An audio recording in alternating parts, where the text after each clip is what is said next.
to be able to do. Like, for instance, access a certain file more than 5 times. He'll program it not to let you. So proprietary programs frequently have these malicious features, which we call digital restrictions management, or DRM, or digital handcuffs. They are designed to stop you from doing things. So that program may not be your servant. It may be your prison guard. In any case, these are things that we can take control of ourselves. We can free ourselves and each other, and that's what we've been doing in the free software movement since I started it.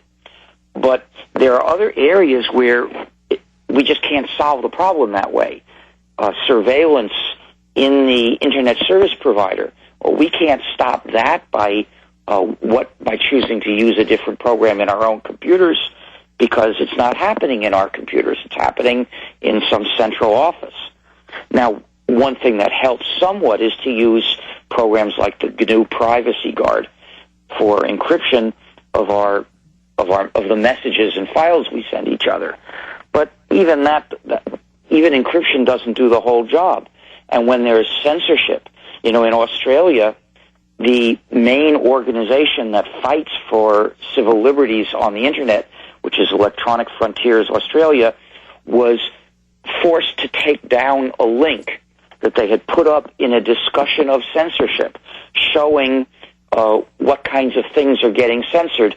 Well, they were forced to take down that link on the threat of being fined $11,000 a day. Yeah, let me back you up on that. They've announced, the government itself calls it Chinese-style net censorship, and proudly are now issuing hundreds and hundreds of sites. They're now saying thousands on these lists that you can't visit, you can't link to, and then you can't link and say, look, WikiLeaks leaking government documents. You can't even say that's been censored.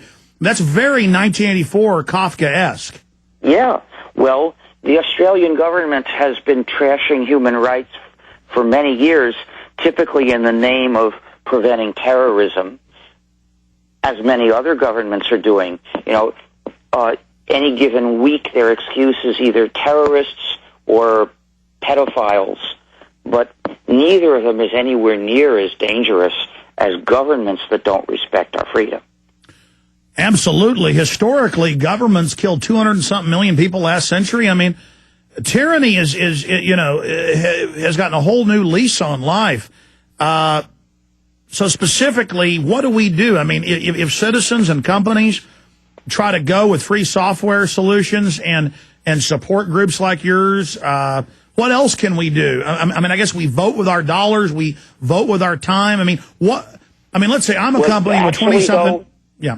For centralized surveillance and censorship, they don't let you vote with your time or with your dollars.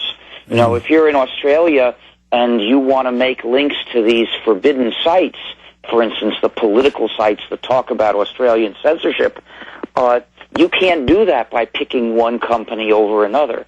You'd have to put your site outside Australia, and then maybe Australia wouldn't let anybody link to your site. Yeah, that's the key. That's what Australia's saying they're going to do, is block most of the web. But, I mean, that's the key, is that's what Homeland Security has announced, that they're going to take over all the infrastructure, even of private companies, and as indentured servants, they have to allow Pentagon, Air Forces, who's running it, snooping hubs that control and save all the data. This is open. I mean, this makes what Bush was doing look tame in comparison, and I'm nonpartisan. So I guess it doesn't matter because they're seizing the infrastructure. This is criminal.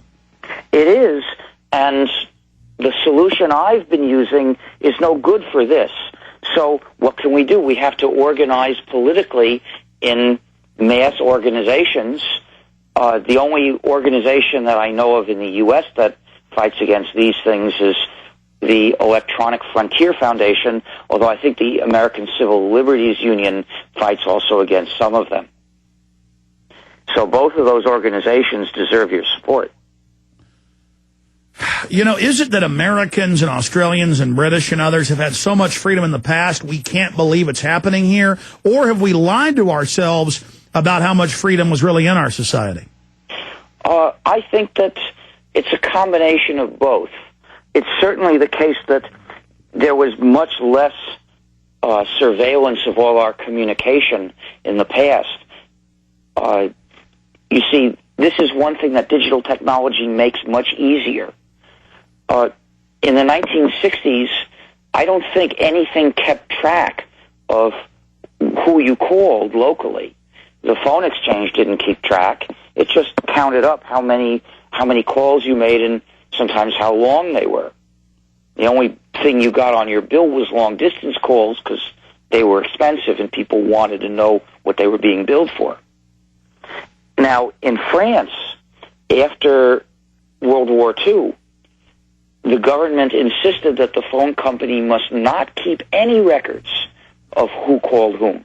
And the reason was that when the Nazis took over France, they looked at those records to see who spoke to whom, and that way, if they knew that one person seemed to be possibly a center of political opposition, they would not only arrest him, but they would question all the people he tended to make phone calls to.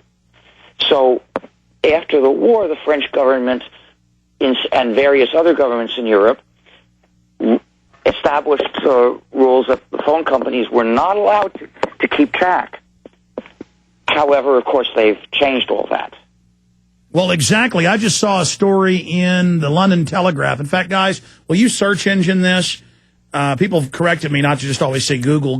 We need to plug Lycos and Scroogle.org and everybody else. In fact, I'll ask you what you think are some good alternatives because I think Google is becoming evil, at least from what I've seen. But it was in the French news that people were real mad that a guy's friend sent him a message saying, don't blow up the train, because he was going on a ride, and they were there waiting for him when he got to the train station. There was another case at an airport where they made a joke in another European country, and they admitted, they said, oh, no, the phone companies have AI, NSA-type keyword, reading all of it and then flagging it. Everything is read. And that kind of freaked the French out to realize, but the same thing's going on here now. This is just so disgusting. Well, one thing people can do about that is just throw these things randomly into phone calls the way people have done for a few decades, randomly into their messages. I don't know if anybody was ever looking for keywords in messages to decide to read them, but if people had fun, at least, setting up programs that would automatically put such keywords into their mail. No, the NSA admits they do that, and that's one of the 20-year-old technologies, as I'm sure you know. You're being humble, but no, I mean, in fact, there was articles in like 2002 where they were complaining that citizens, what's the term for that, where I say, yeah, I got the football, I got the green stuff. Yeah, did you hear about that nuke that's going to go off? Yeah, I'll tell you what else. And of course, they also reported that really economic espionage is what's happening. So, yeah, this new processor is 9 times faster than anything else IBM's got, but don't let Bob know. I'm going to be delivering it next Tuesday. That just drives them completely ape. Mm-hmm. Well, I hope so, because if we keep them busy enough, maybe they won't attack us as much. But I have a feeling that won't solve the problem. Really, I don't see anything that's going to solve this problem except talking about freedom and demanding freedom and condemning the government attacks on our freedom and rejecting the excuses. So it's political will. We've got to recognize tyranny when it's in front of our nose. That's the only solution I can see, if it's a solution. It's not going to be easy. I wish I knew some clever technical method that could protect our freedom. I was lucky, in one particular area, I saw a way that through technical work we could protect our freedom, but only particular aspects of our freedom. All the others, they're different. Absolutely. Wow. Well, we're really appreciative of your time, sir. Other facets, other points that people should be made aware of that